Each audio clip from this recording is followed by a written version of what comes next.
Good morning and welcome to our subcommittee hearing this morning. I'd like to begin by thanking our three witnesses, and we'll talk a little bit more about you in a minute. My thanks to the ranking member.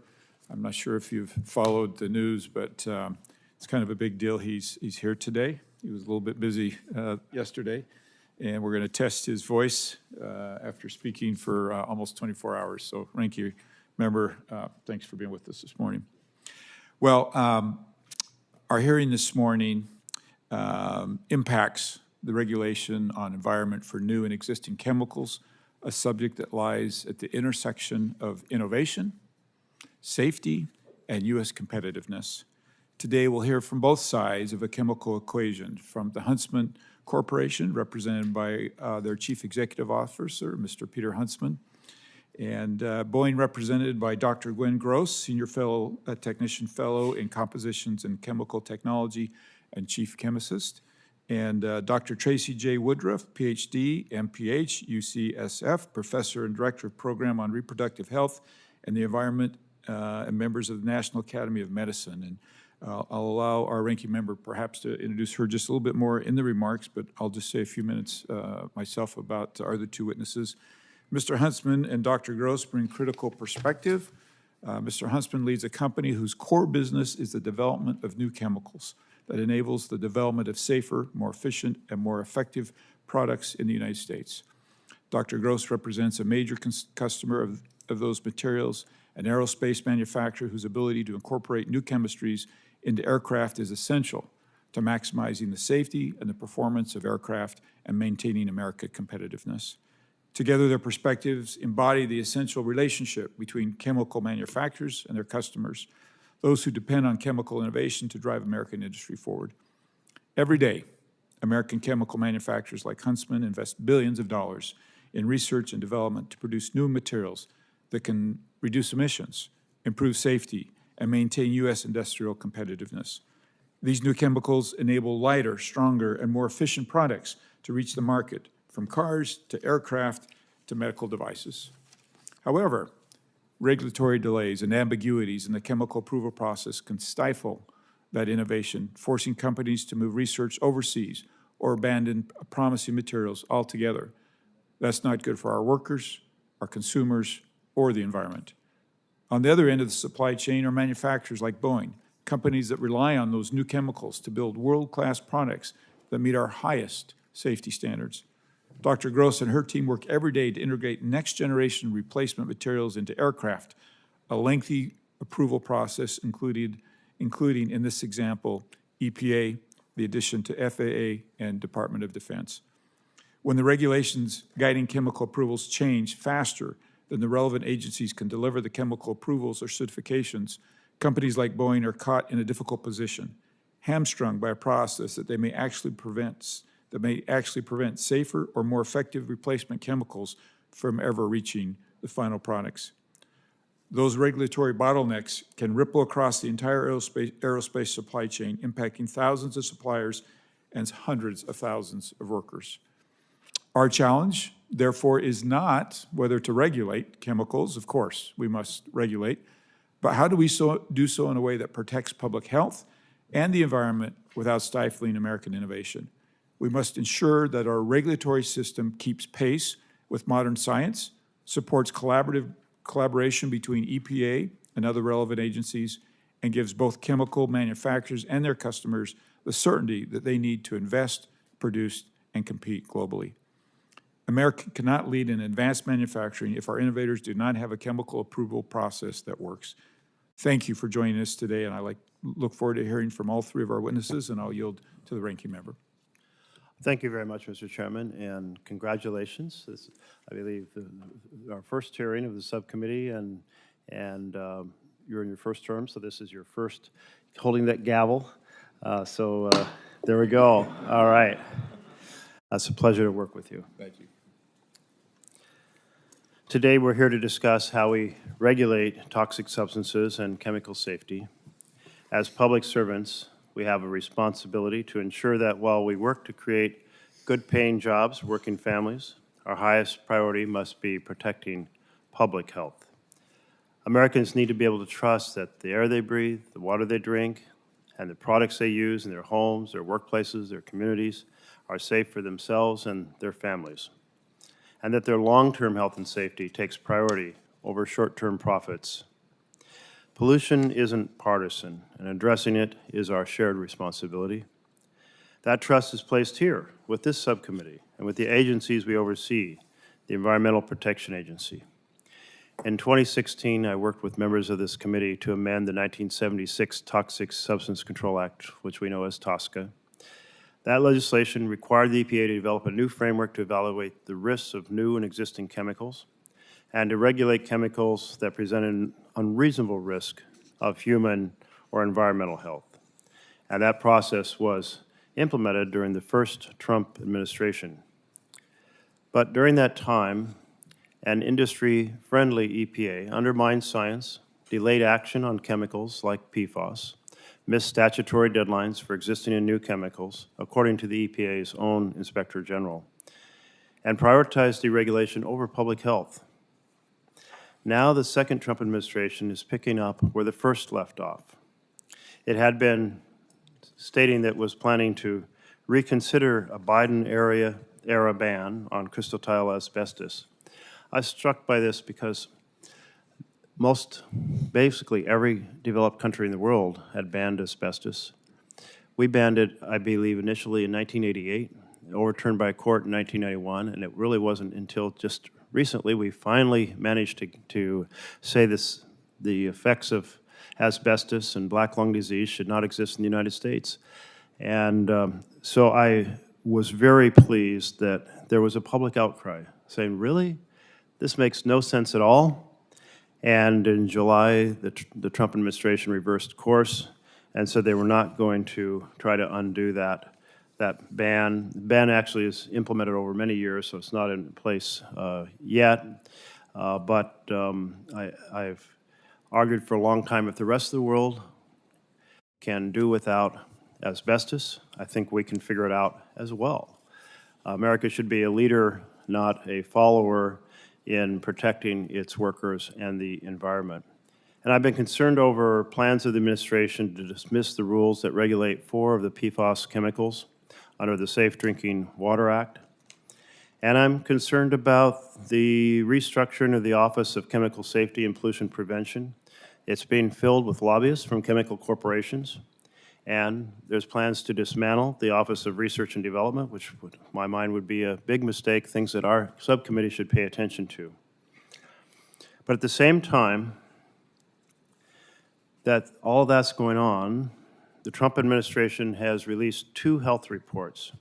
The Make America Healthy Again, or MAHA report, released in May, and the Make Our Children Healthy Again report, released in September. And these reports lay out the risks associated with plastics and PFAS and pesticides and other proprietary chemicals.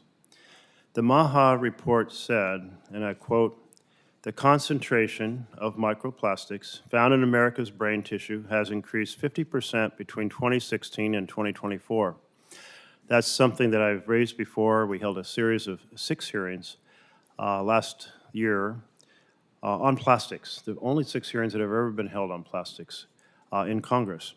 And one of the reports that had come forward was based on studying the brains of deceased individuals and finding that information. And I was pleased that it was repeated in the MAHA report, because what we know about plastics is that they carry endocrine-disrupting chemicals that interfere, and I'm quoting from the report again, endocrine-disrupting chemicals that interfere with hormonal development and potentially trigger early puberty, especially in girls, and heighten the risk of obesity, infertility, and hormone-related cancers. These reports note that studies from chemical companies are often biased compared to independent studies, and that chemical corporations have often captured our federal agencies. We have chemicals that do amazing things, but we need to be honest with the American public when they affect human health. TSCA is the best tool our government has to address these chemical risks, and yet, interestingly, it's not mentioned in the MAHA report or its follow-on for children. TSCA is not perfect. It can be improved. So let's work honestly about how we can maximize the good, minimize the harm. And I don't quote President Trump often, but I will today. On May 22nd, he said we need to, quote, protect our children. Very importantly, keep the dangerous chemicals out of our food supplies, get toxic substances out of our environment, and deliver the American people the facts. I agree completely. This is not the time to loosen oversight or lower standards. It's a time to recommit ourselves to protecting the health of American public. And I look forward to today's discussion. And at what point would you like me to follow on comments to introduce? Let's do that. We'll start with Dr. Woodruff as our first witness. Okay. As Chair Curtis mentioned, Dr. Tracey Woodruff currently serves as director and professor for the University of California in San Francisco's program on reproductive health and the environment. She is also a member of the National Academy of Medicine. Dr. Woodruff is an expert in chemical and regulatory policy, as well as a leading scientist investigating how toxic chemicals can impact public health, with an emphasis on pregnant women and childhood development. We look forward to hearing from Dr. Woodruff today about the critical role the federal government can play to protect our children, to protect our adults, to protect our communities from toxic chemicals. And Dr. Woodruff, just before you jump in, let me just say we'll roll from Dr. Woodruff to Mr. Huntsman and then Dr. Gross. You each have 5 minutes, and we look forward to each of your testimonies. All right, thank you. Subcommittee Chairman Curvis, Ranking Member Merkley, and members of the subcommittee, thank you for the opportunity to testify. I'm Dr. Tracey Woodruff, professor from the University of California, San Francisco, and director of the Program on Reproductive Health and the Environment, and a member of the National Academy of Medicine. We conduct research to understand how industrial chemicals and pollutants in the environment impact people's health.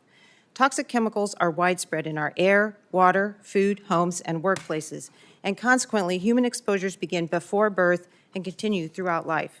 We know these exposures take a measurable toll on the health of children and adults and can increase the risk of cancer, infertility, neurological and cardiovascular disease, low birth weight, birth defects, autism, and ADHD. These conditions are increasing in the U.S. as documented in the recent Make America Healthy report. Environmental regulations came about from necessity, and evidence shows they are enormously effective at improving health, reducing healthcare costs, increasing life expectancy and productivity. Research finds that reducing air pollution during pregnancy and early childhood leads to higher earnings, improved education, and better health later in life. OMB documents the annual benefits to the American public from major EPA rules range from $194 billion to $678 billion per year, and EPA regulations yield the highest annual benefits for Americans compared to any other federal agency. Protecting people from harmful chemicals is something Americans agree on. In a recent nationwide survey, over 90% of voters, including Republicans, Democrats, and independents, agreed the government should require products to be proven safe before companies are allowed to put them on the market. And 88% of voters support the goals of TSCA to protect people from harmful chemicals. As mentioned in TSCA's first 40 years, EPA struggled to ban harmful chemicals, including asbestos, a known human carcinogen causing hundreds of thousands of deaths. TSCA's failure led Congress to update it in 2016 to ensure EPA could better protect people from harmful chemicals. One of the goals of TSCA amendments was to provide stronger protections for highly exposed and susceptible populations like pregnant women, children, workers, and people who live in areas where polluting facilities have been cited. However, with chemical lobby pouring millions of dollars into influence in the regulatory process, we have seen troubling patterns of EPA brushing aside rigorous science, showing health risks, ignoring dangerous exposures to half of the exposed population, and weakening the rules for scientific assessments. It's no secret that the chemical industry wants to reduce the public health protections promised by TSCA in exchange for less regulations and more profits. One of their criticisms is that EPA is not approving new chemicals fast enough, yet TSCA requires EPA to assess the safety of new chemicals and prevent potential risks before these chemicals are allowed on the market. Congress was clear that EPA should not cut corners on the thoroughness of reviews to serve industry demands for rushed approvals. Despite this, EPA has granted low-volume exemptions for over 600 PFAS, a class of over 15,000 chemicals so persistent they have been detected in nearly everyone tested. A new report from NYU estimates the annual health care costs of PFAS harms in the U.S. from $1 billion to over $60 billion, And they also say the cost of destroying 1 year's worth of PFAS releases exceeds annual global GDP. Under the guise of supporting innovation, EPA also approved a new chemical for use in jet and boat fuel that has caused cancer risks so high, nearly every person who is exposed to this chemical through foreseeable uses is expected to develop cancer. That is unacceptable. So while industry says faster, faster, and uses buzzwords like progress and innovation, it is essential that policymakers understand the repercussions of unleashing new toxic chemicals on the population. Once they're out, you can't take them back, and the result is that people can get sick and die. Instead, we need a stronger TSCA that creates incentives for the industry to develop new chemicals that will not harm health or the environment. The chemical lobby is also attacking EPA's Office of Research and Development because they don't like science that finds that their chemicals are toxic and products are toxic. They're attacking the TSCA risk assessment rule because they don't want EPA to consider all real-world chemical uses and exposures or the full extent of human health hazards and risks for lethal chemicals like methylene chloride. And they don't want EPA to address cumulative impacts to fence-line community residents who have rates of cancer and other chronic diseases far exceeding the general population. As you consider the next steps for TSCA, you should also consider how polluting industries have lied about the harms of their products to you, the public, even to their own employees. Internal industry documents from PFAS manufacturers show the industry knew about PFAS health harms decades before the public. EPA was established to protect the health of the public and the environment, not to increase corporate profits. I urge you to act in the best interest of the American people and preserve and strengthen TSCA's mission to protect the public's health. Thank you.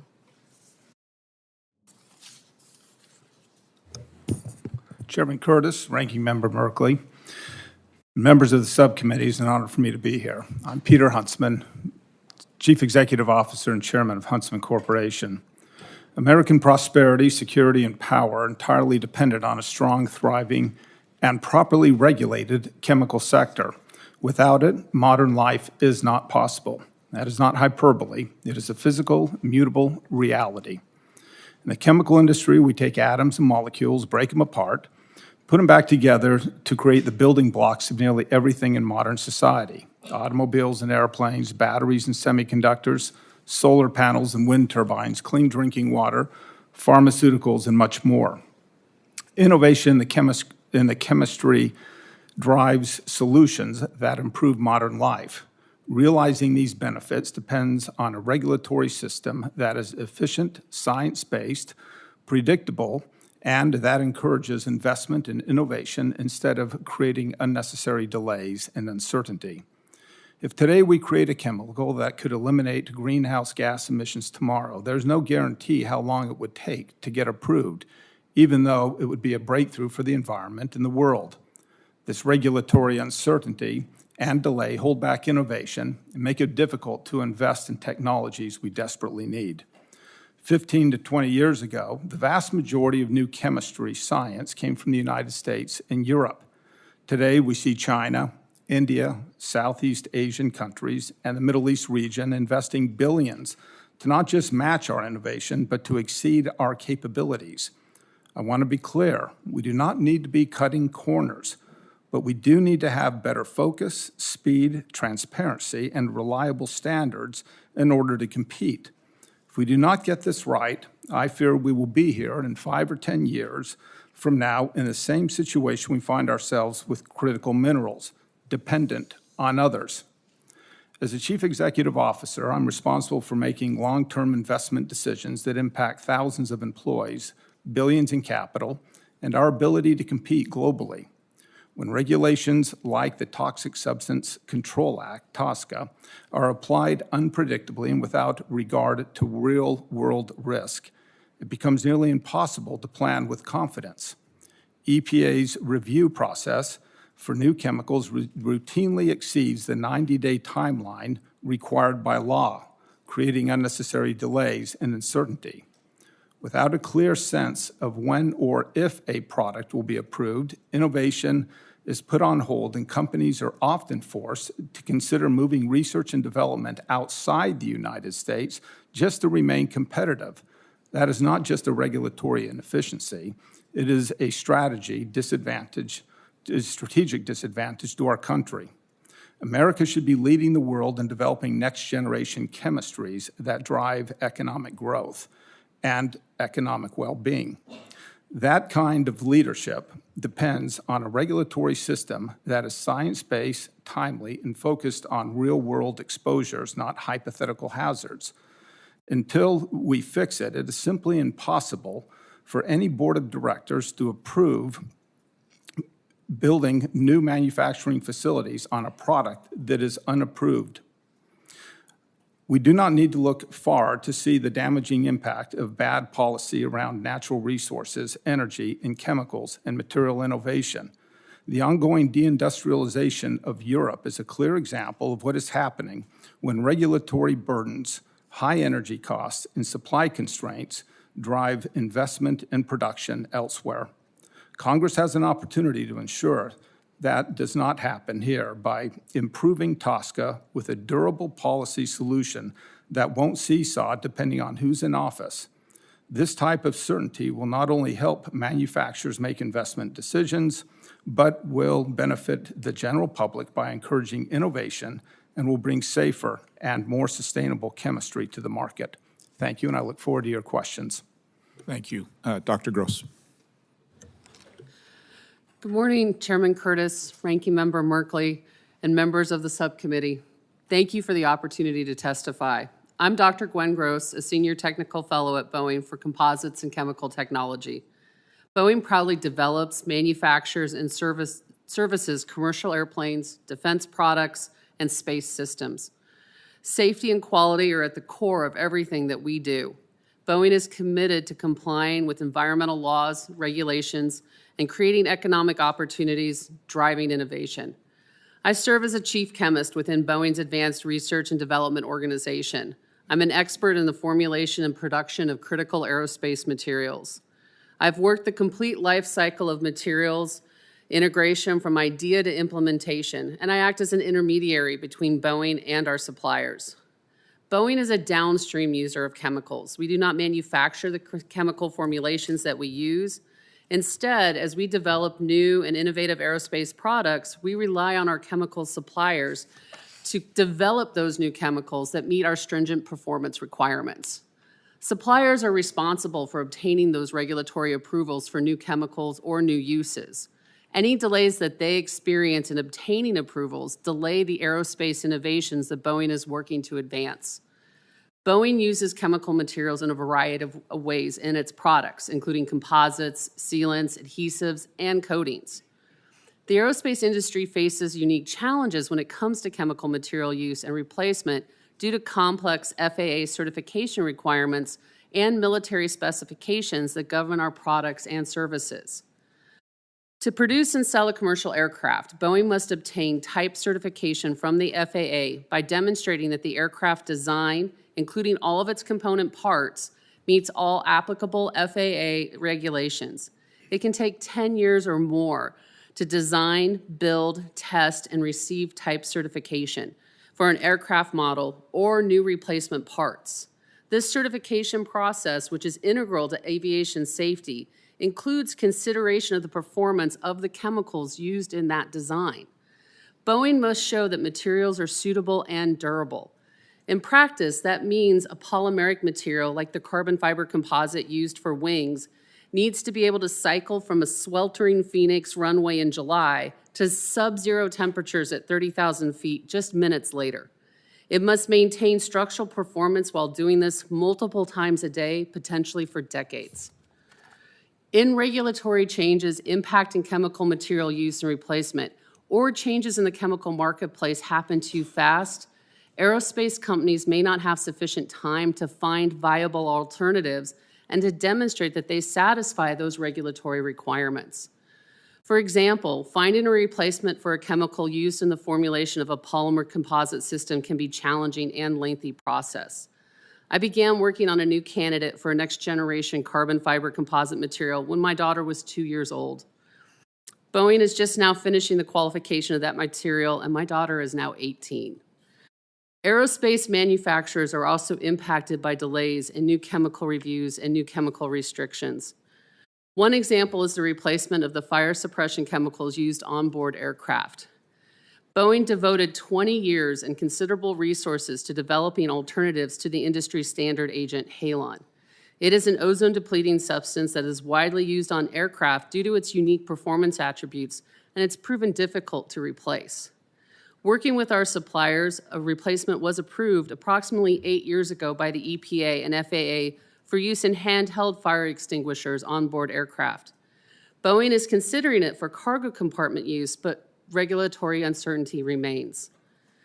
Boeing has also seen challenges when evaluating new chemicals under TSCA research and development exemptions. It's not uncommon for a new promising formulation to be removed from consideration early in our technology development process due to uncertainty about when and if an R&D chemical would be approved by the EPA. If there is a risk the decision will not be made in time to meet our internal milestones for certification, our researchers may choose an existing chemical instead.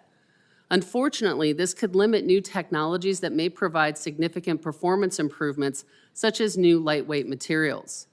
Regulatory changes to reduce this uncertainty would be helpful. In closing, thank you again for the opportunity to speak with you today, and I look forward to your questions. Thank you to all three. I'll begin with questions for first few minutes. I'd like to start with you, Mr. Huntsman.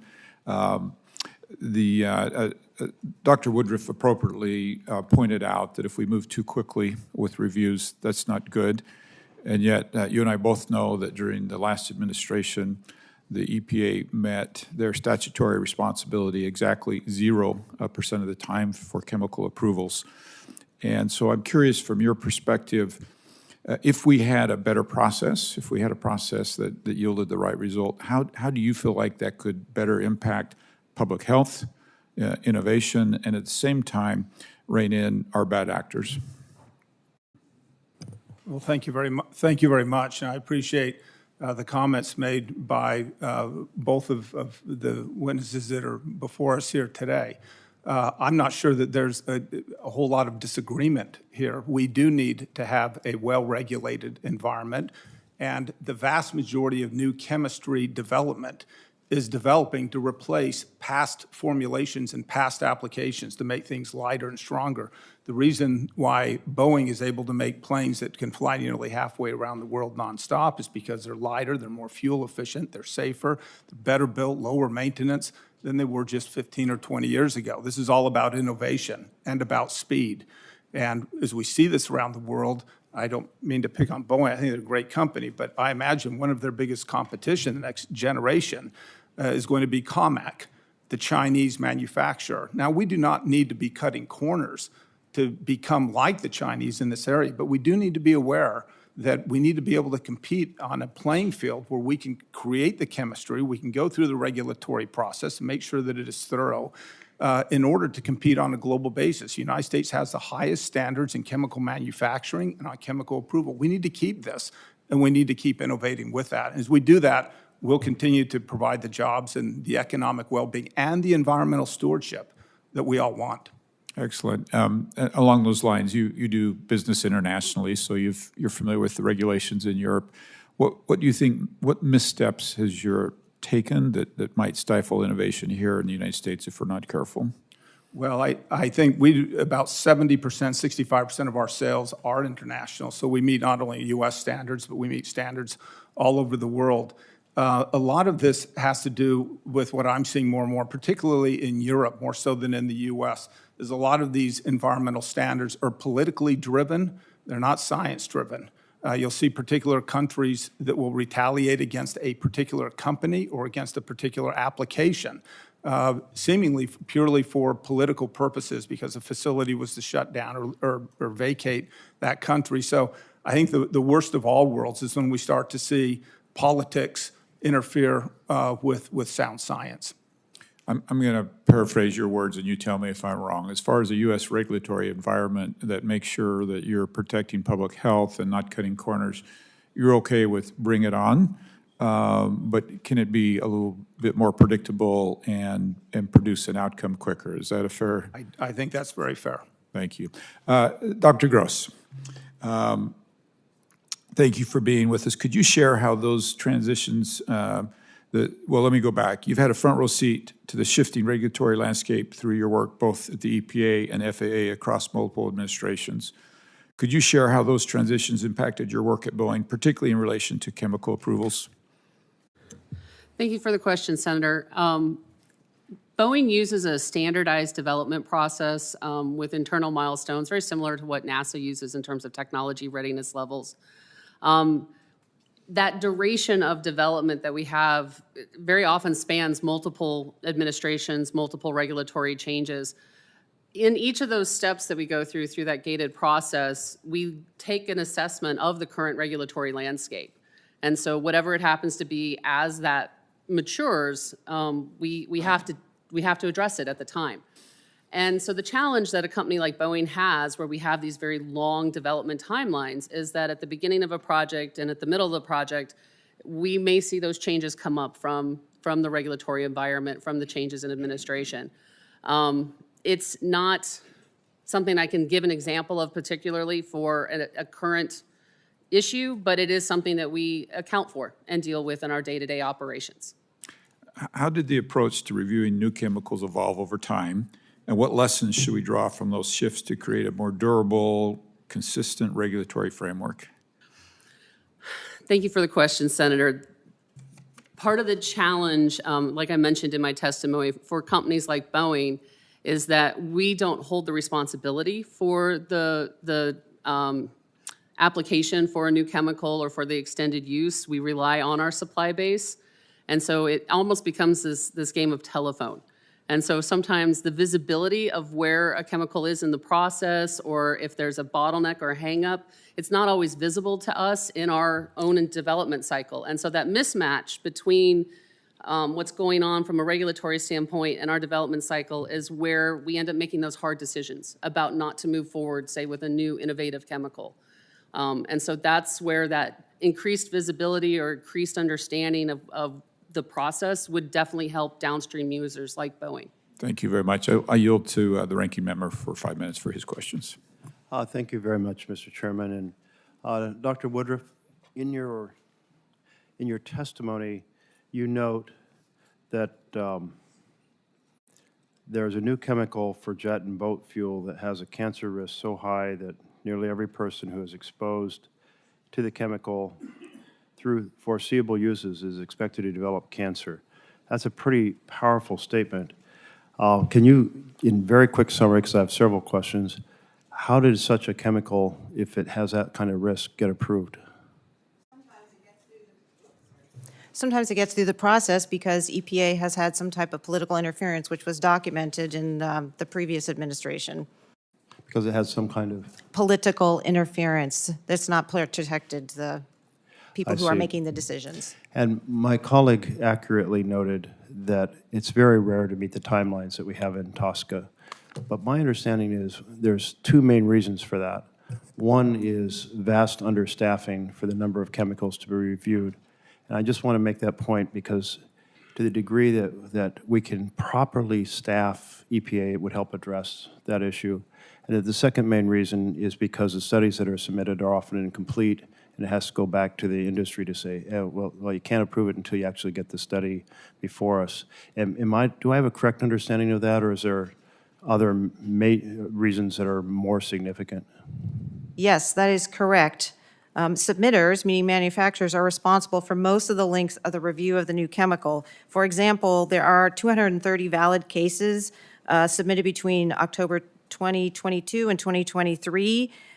85 of these cases, as of February 2025, over half of them are still waiting for more data from the submitter or to sign the TSCA Section 5 order. Some of them are actually toxic, so they are actually negotiating with EPA. And then 29 of the cases, they are disagreeing with what EPA is finding. So generally, and I also want to say that a lot of chemicals are getting through the process and are being approved. EPA has approved thousands of new chemicals under amended TSCA, 3,600 over the last 8 years. So what we're seeing is both need more people in there, submitters need to submit all the information, and that EPA is doing its job when it has the resources and information. Well, I do have a lot of concerns about many of the EPA employees have either been fired or put on furlough. We may be losing a huge, vast brain trust that to be able to evaluate chemicals. The problem could get worse if we don't get this addressed. I wanted to turn to the plastics. And we know that plastics have incredible qualities. They're used in everything, everywhere. And but we also now have a better understanding of how they break down to micro and then nanoplastics and end up in our bodies. And they have a series of impacts. And can you just share some of your highlights of your research on the risks involved of either plastic themselves or the additives that are put in to make the plastic suitable for different purposes?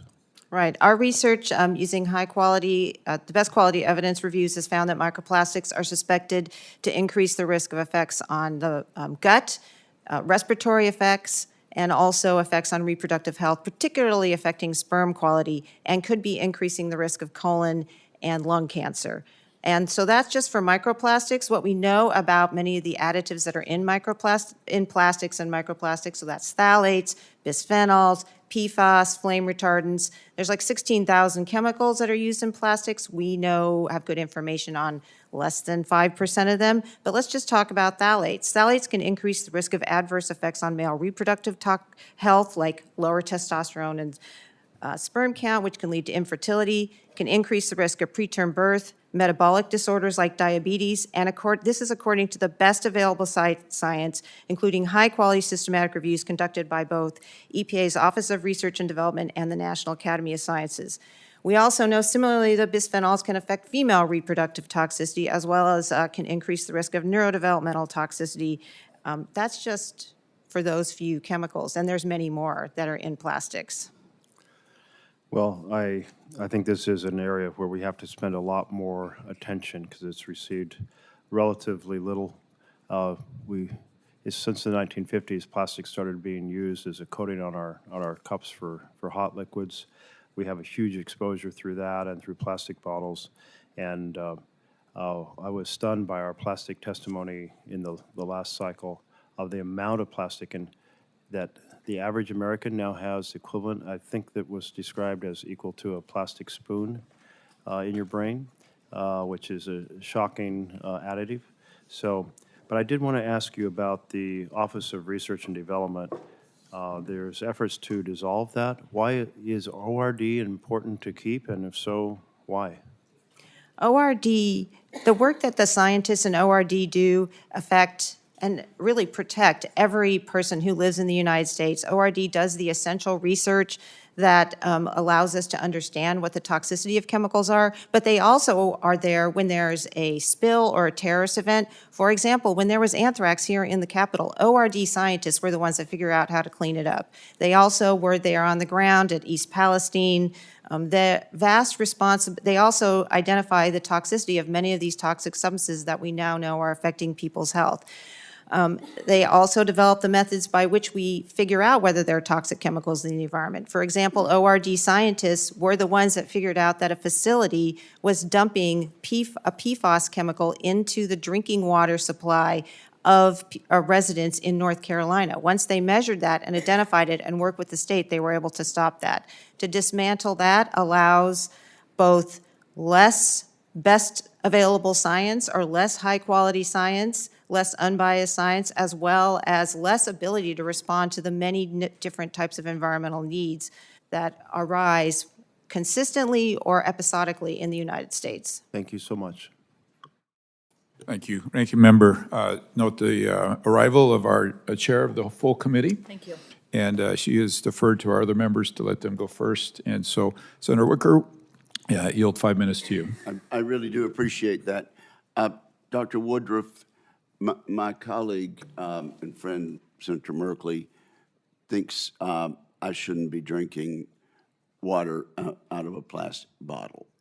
I note that I'm drinking water today out of a glass pitcher, but regrettably, Senator Bozeman, his water is out of a plastic. Should I quit drinking water out of a plastic bottle? Well, I don't think you should quit drinking water Out of a plastic bottle? out of a plastic bottle.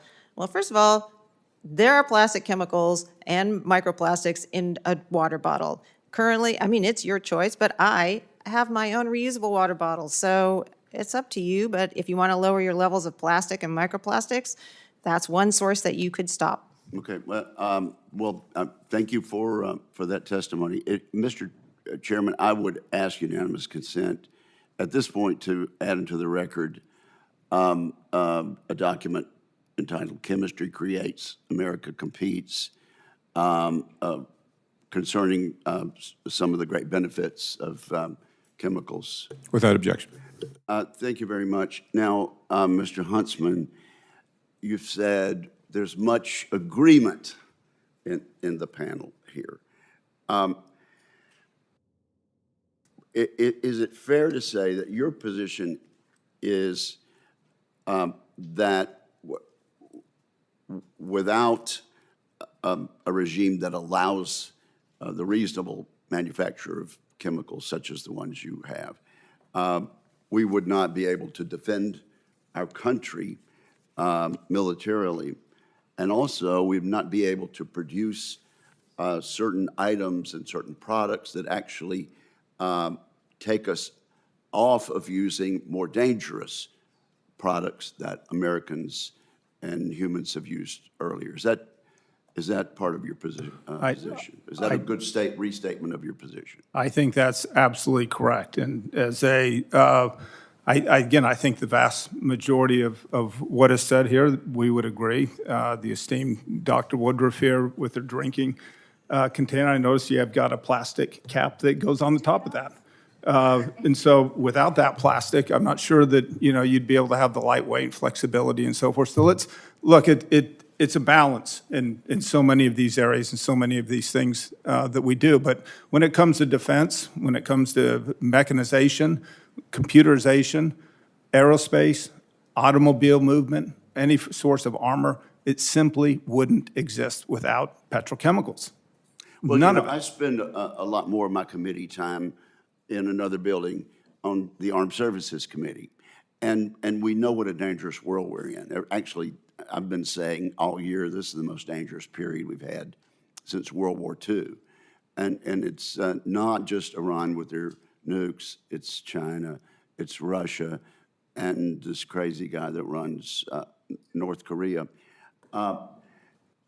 When there are delays and the statutory deadlines are missed for approval of certain of your applications, that harms national defense, does it not?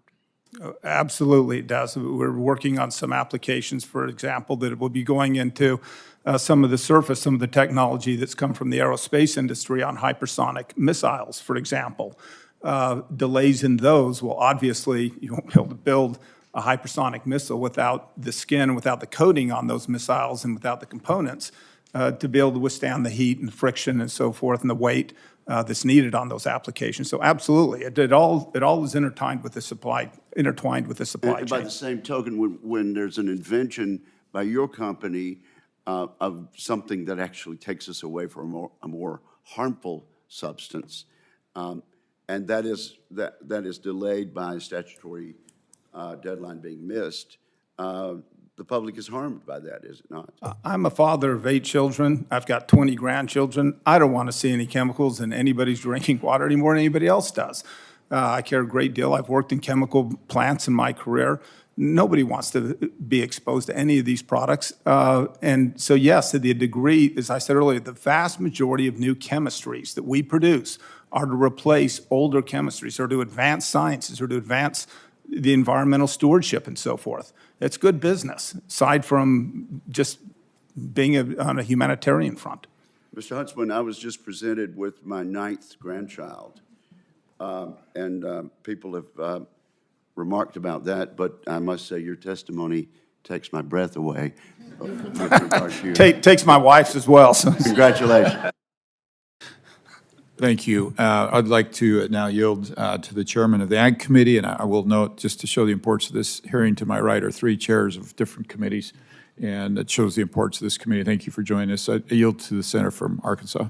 Thank you very much, and this has been tough in the committee today. I got here and I couldn't get my seat back. I think you did that on purpose to shame me, and then Senator Wicker humiliated me for my plastic cup. Rightfully so. Thank you all for being here. This is important, and I guess the crux is, is delays, and are the delays that we've had in the past where we're not meeting any of the statutory guidelines. That's concerning. Mr. Huntsman, what does that do as far as the consumer? As we come out with new products and stuff that are put into other products to make things better, more efficient, however we use them. What does that have to do with the cost when you have excessive time? Well, Sometimes years and years, to develop these products. yes, Senator, there is certainly a cost, but we're seeing more and more that we're abdicating our lead in chemistry to foreign players. The United States is not the only market, nor is it the majority of the market of consumerism around the world. And when new standards are set, oftentimes not nearly as stringent as what we have here in the United States, but as new standards are set and new products are going into the marketplace that don't meet the stringent qualities, controls, and environmental controls the United States imposes, I think that the rest of the world that should be following our lead oftentimes will suffer. And product capabilities, whether it's the plastic that's going into a drinking bottled water and so forth, they're not necessarily under U.S. standards. And so a lot of this is not just about U.S. delays, but it's also about U.S. innovation, U.S. standards, and global standards that at one time we pretty much dominated, and we're losing that. Very much. Dr. Woodruff, you mentioned the jet fuel, but that was approved in the last administration. Is that correct? Mm-hmm. So I just want to be clear that we've had these problems throughout the years. I know you've had a great career, a very interesting career, and I guess worked in a couple of administrations. Yes, and I would say that corporate influence on how EPA makes decision has been somewhat of a theme across the administrations, as was noted in the Make America Healthy assessment, the first report, which noted that both there's a consistent revolving door between EPA and federal agencies and chemical industry and their front groups, as well as extensive lobbying. So unfortunately, we do need a solution to remove that type of corporate influence in decision-making in order to improve and result in the best available science and sound science that can protect the public's health as well as drive innovation. Well, they're not doing too good of a job on the lobbying front if none of the products were approved on time. Well, but EPA has been approving about a new chemical a week, or are you talking about the existing chemicals program? I'm sorry. My understanding is the statutory component wasn't met, hasn't been met.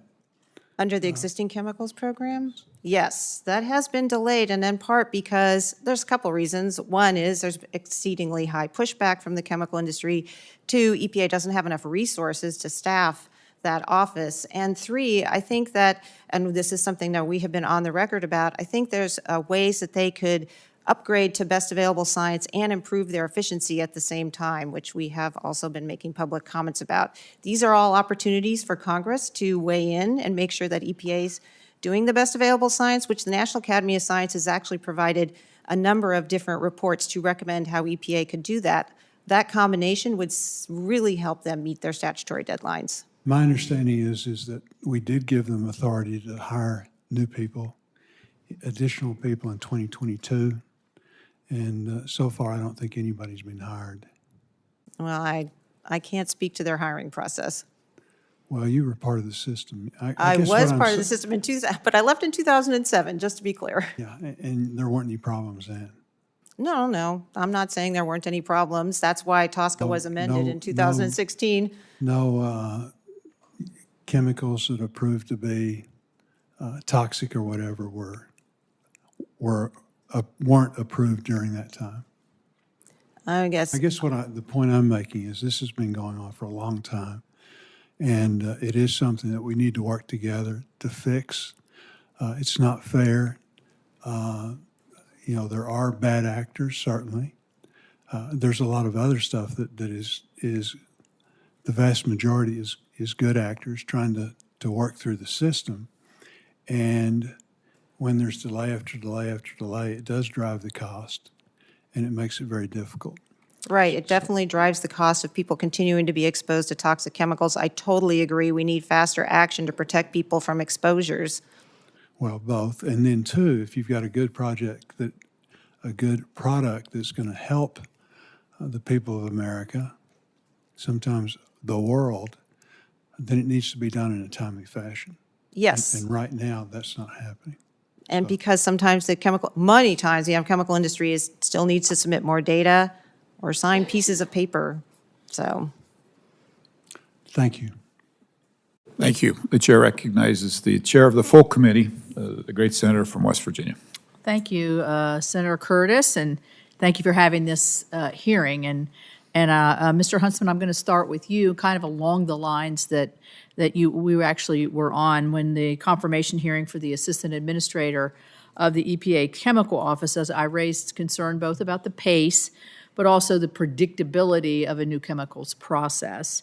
And I think speed, we've talked about speed, and that clearly matters, but predictability matters as well, especially when you're making, large investments or trying to move science forward. So when the EPA consistently imposes restrictions that go well beyond what's required in other nations, it can raise some questions. So we're seeing innovative chemicals approved in countries, and you mentioned this, with robust safety programs like the European Union or Japan that but they face burdensome restrictions here, and so it can't be commercialized in the United States. So from your perspective as a global manufacturer, when the U.S. imposes more restrictive conditions than Europe or other major markets and takes longer to do it, how does that affect where you choose to invest and to make your new chemical developments? Well, today we have some 450, the best of my knowledge, about 450 products that are in the pipeline waiting approval right now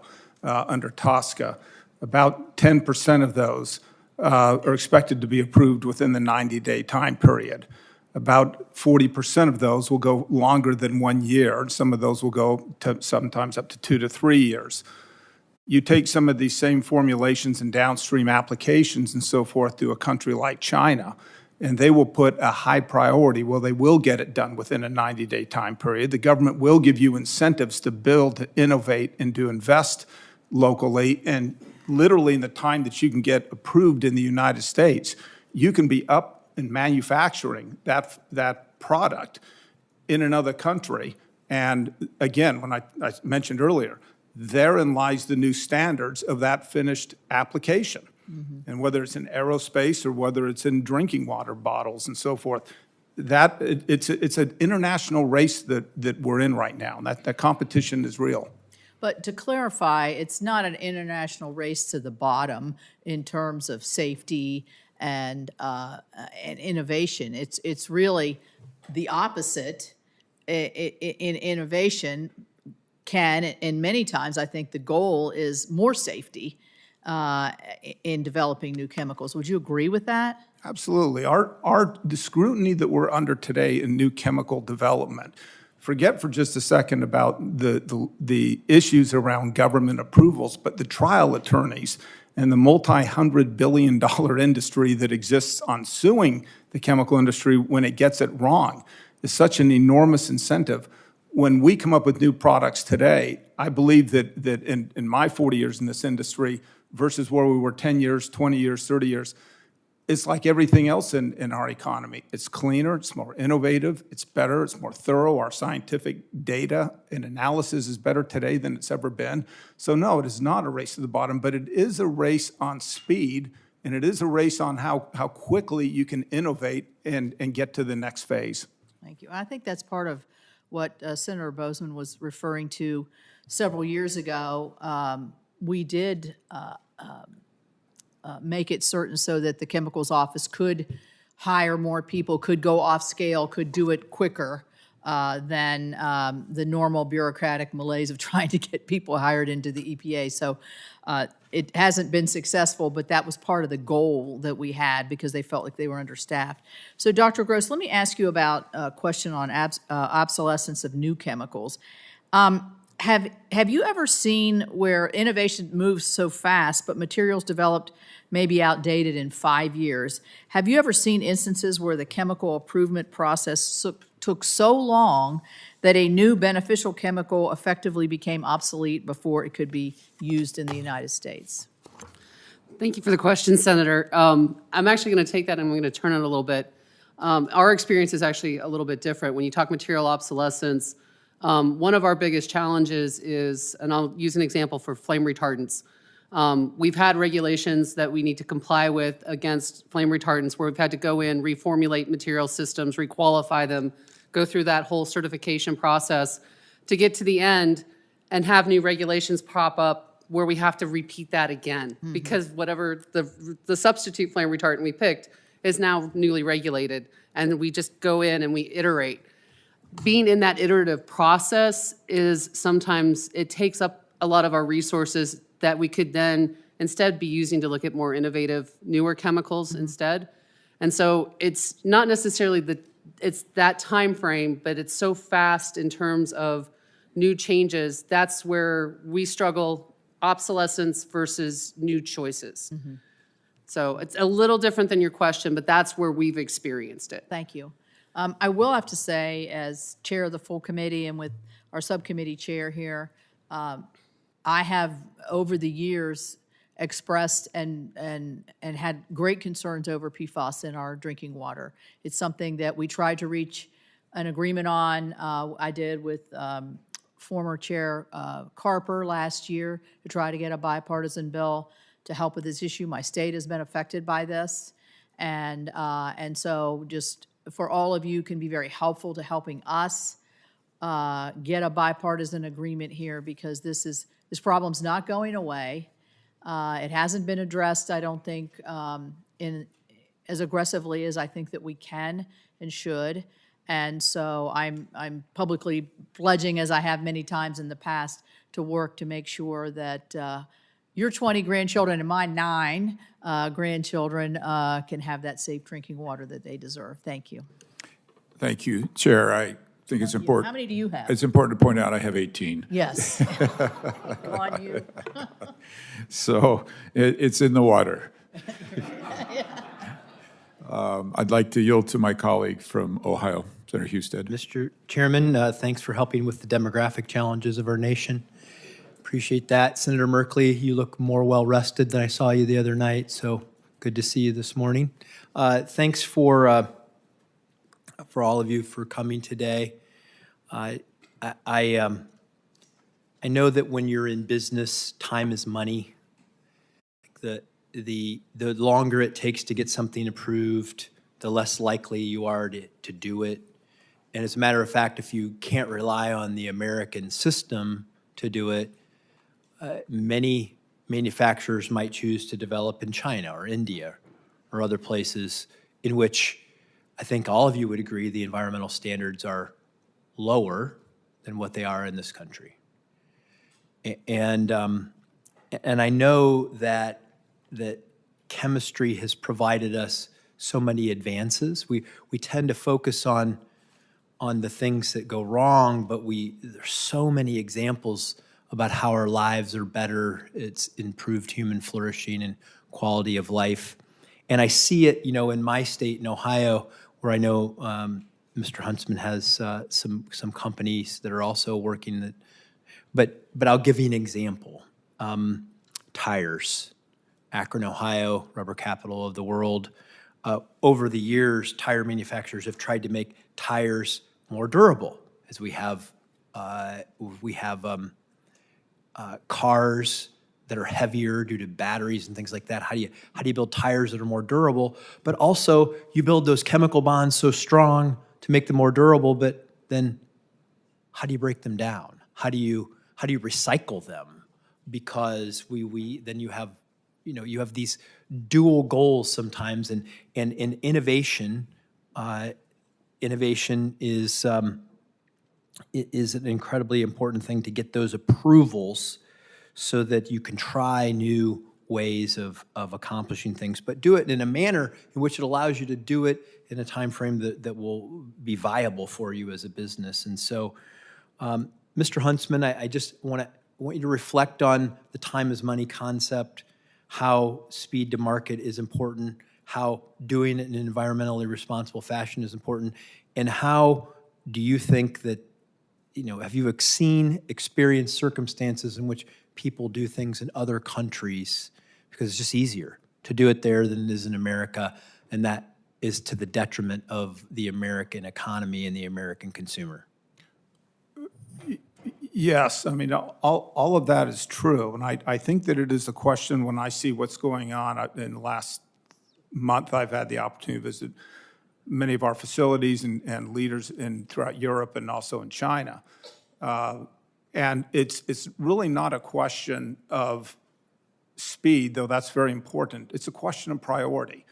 The EPA has a budget of what, some 10, 11, 12 billion dollars? How much of that is about innovation? Do we prioritize our latest chemistries to replace yesterday's problems? Do we prioritize those things around national defense and so forth? The standards around TSCA were set 10 years ago almost, and yet it probably was negotiated 15 years ago in many of these processes. And this ought to be a live piece of legislation that continuously is bringing on new standards, quicker standards, better prioritization, because I tell you, the world is not sitting still on these sort of things. They want what we have. They're innovating, they're getting cleaner. The world's, from a CO2 emitting basis, is getting more innovative and cleaner. And it's up to you. You're the ones that fund it and direct it and so forth, to be able to see that we've got a piece of legislation here that continues to innovate and move and progress as quickly as industry does. And so, Dr. Woodruff, what Mr. Huntsman said seems pretty reasonable, that the EPA should focus on their resources on trying to improve set priorities to improve the way that we're approving approvals for chemicals, other things. Was what he said unreasonable? I think that regulation is an innovation driver, and I agree that we need the best available science and that EPA should be well-resourced in order to help create the regulations that set the bar. EPA shouldn't be deciding what the innovations are. They should set the bar, and then the industry innovates, because that's the right set of rules, because EPA is not a manufacturer. But I just want to say, look at methylene chloride. Methylene chloride, the industry is still fighting to implement the rules around methylene chloride, which we know kills people, and there is a substitute that is less toxic. So I feel like EPA is hamstrung by the industry saying, yes, we want innovation, but don't get rid of these toxic chemicals that we're already using. So I agree with you, and I think that if the industry is acting fairly, we can create innovation, like in the Clean Air Act, where we have the catalytic converter, cleaner air, no lead in gasoline. The Clean Air Act is a model for TSCA. Yeah, I would just, Mr. Chairman, just in conclusion, America does innovation in an environmentally responsible way better than any country that we compete with, particularly the ones where these things happen in India and China, and a prioritization towards progress on the speed in which we get these things accomplished is very, very important. Thank you. Thank you, Senator. With the ranking member's blessing, I'd like to extend a second round to both of us just for a couple more questions. And I'd like to start, Mr. Huntsman, I could tell from your action you wanted to respond to that last comment. Do you want to make any reaction to? No, I don't. I'm not. We don't produce methyl. What is it? Methylene chloride. We don't produce methylene chloride, and we handle it. And I think that we can't let the instances of problems, and there have been in this industry. They need to be cleaned up. They need to be focused on, so forth. We need to be able to work together. We need to be able to move things along, and it's just, I mean, I've heard about asbestos. I don't know anybody out here other than maybe a few people in this administration that are advocating that we keep, nobody uses asbestos anymore in chemical applications. I'm not even sure where that comes from. We need to stay focused, and we need to stay focused on the vast, vast majority of what we produce, what we do, how we innovate, and how we apply things to society. Good. I might circle back here, but I'd like to go to Dr. Gross just real quick. In your opening testimony, you talked about this conundrum of being able to use a suppressant, if I'm not using the right words, you tell me, in the cabin of an airplane where passengers are, but that same suppressant is not approved for the luggage compartment. Did I catch that right? Yes, Senator, you caught that correct. So we worked very hard to develop this new chemical with one of our suppliers. We got it approved for use in handheld fire suppressants, and would like to extend that into the cargo hold area, but for whatever reason, that approval hasn't come, the extended use approval hasn't come through yet. Yeah, and to be clear, it's not an FAA restriction holding you back. It's an EPA restriction holding you back. My understanding is Okay. that, but I'm not an expert in that area. I Well, can so have since someone this is follow beat up. up on EPA Day, we'll go with that assumption. Again, I'll reiterate, that's one of those where I mentioned the clarity of where things fall in the Sure. process to consumers like Boeing. This would be a great example of where that would have benefited us. Yeah, I'd also like to just address what's something that's been brought up several times. It should be a super bipartisan issue, and that's just resources within EPA. This has been something I've been tracking for my time in the House. So I'll go back to the previous administration when I would challenge them on this zero approval, which is within statutory timeframes. The previous administrator would point to staffing as well. And I kind of tend to think this points to the priority issue, because the money was appropriated for staff. They weren't hired. And it just feels to me like we need, and I've told Administrator Zeldin I'll be as tough on him as I was on his predecessor in making this a priority. And it feels to me a little bit of a false choice that we have to choose between safety, that we have to choose between public health and innovation and speed. And so I just, to my colleague to my left, who I also believe to be very, very genuine on this issue, I'd love the two of us to dig into this. You heard the chair's commitment from herself, and see if we can prioritize and move away from the false narrative that this is one or the other. And I'll just say, Dr. Woodruff, I don't know you well, but I will say I love your passion. And this world moves well on people who have a passion. Mr. Huntsman, I actually know you fairly well, and I do truly know you to be somebody that wants to leave this earth as a better place for those 20 grandkids. And Dr. Gross, I believe you feel the same way. So I think we've had, a lot of cross sections in this hearing, and if not careful, it kind of breaks down into good guys, bad guys. And so I'll just end my remarks with saying, look, let's move forward with this commitment to protect the public, to inform the public, to get our best product out there, to certainly not let other countries allow chemicals that we wouldn't approve to come to the marketplace to beat us. I'll continue to remind the EPA that this needs to be a priority and that we have to put the resources in place to make this happen. And with that, I'll yield to the ranking member. Thank you, Mr. Chair.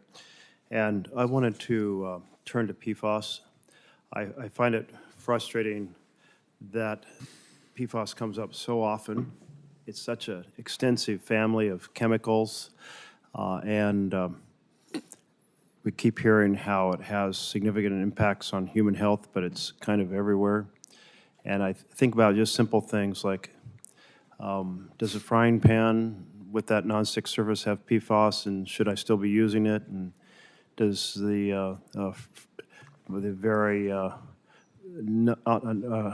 do not recommend this, but nightly microwaving of frozen dinners, are they is the container they're in sprayed with PFAS, and should I be eating that?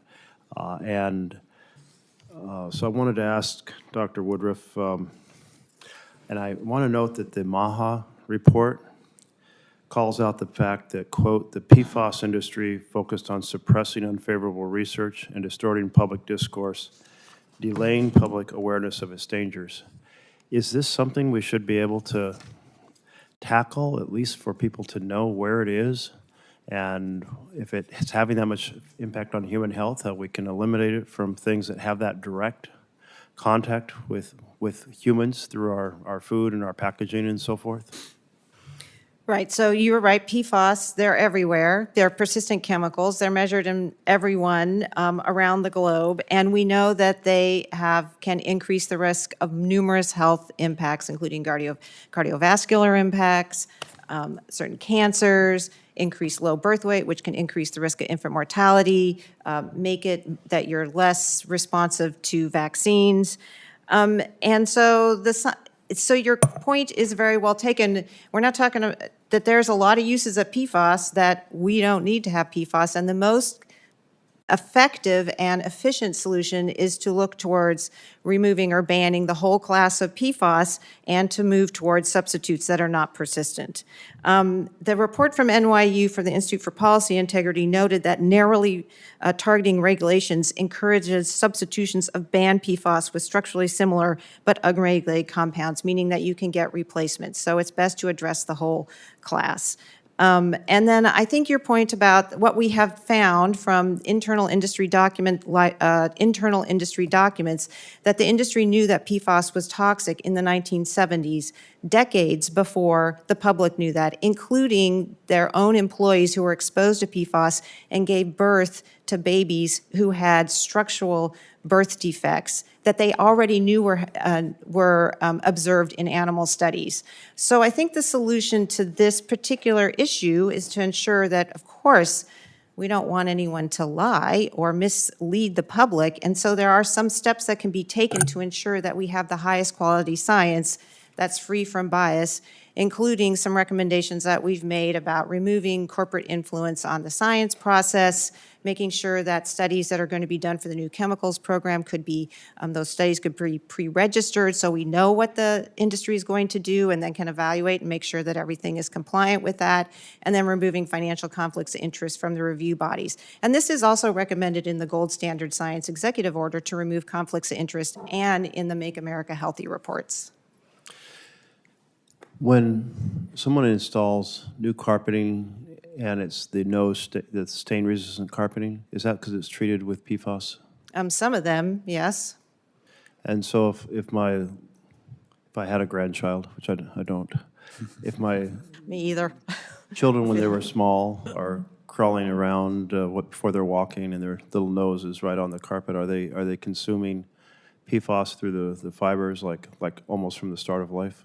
Yeah, unfortunately, this is an area that we really need EPA to do a better job on, which is accounting for the fact that when kids are, like you have these little toddlers, they're so cute, they're crawling around, but they're also they're also lower to the ground and then putting their hands in their mouth, like to feel things out. But if there's toxic chemicals like PFAS in the carpet, or a lot of toxic chemicals love to hang out in dust, they're getting higher exposures to those chemicals that are in the carpet, in the materials, in the dust. It's been well documented that that is true. We see this with flame retardant chemicals. In California, they did a study where little toddlers had the same levels of PBDE flame retardant chemicals as people who worked in occupational settings. So EPA can account for this in their in their risk evaluations. That doesn't always happen. Thank you. And Mr. Chairman, this area of kind of the products where humans have the most exposure would be an area I'd love to work with you on. Thank you. I will take you up on that. And from my days in the House, I remember this kind of, I'll say, argument. And I would like to also acknowledge that some of our heart valves use PFAS, for which there is no substitute, which makes it difficult if you say, we're just going to attack all of PFAS. And it seems to me that somehow we've got to get a little bit more granular with this conversation and throw in, and I don't know, but there's probably some element of safety from fires and children whose lives are not lost because of the chemicals as well, and somehow factoring that in as well to these decisions, but I'll meet you on that, and we'll have that conversation. And I've also, I'm going to volunteer Mr. Huntsman to come meet with us as well, and Dr. Woodruff will invite you, and Dr. Gross, and we'll bore down into some of these topics. And I'll even loan a couple grandchildren to good Senator So Merkley. I was actually going to try to beat you to that, because those of us with 18 or 20 know there's one or two that we'll send over there. Send them right over. Okay, listen, thank you all very much. And with no further questions, I'd like to thank the witnesses and all my colleagues for your participation in today's hearing, especially my colleague, the ranking member. It's actually no small thing that he's with us today. Senators who wish to submit written questions for the record will have until 5 p.m. Thursday, November 6th, to do so. The witnesses' response to those questions are due back to the committee no later than 5 p.m. on Thursday, November the 20th, and will be submitted for the record. And with that, this hearing is adjourned.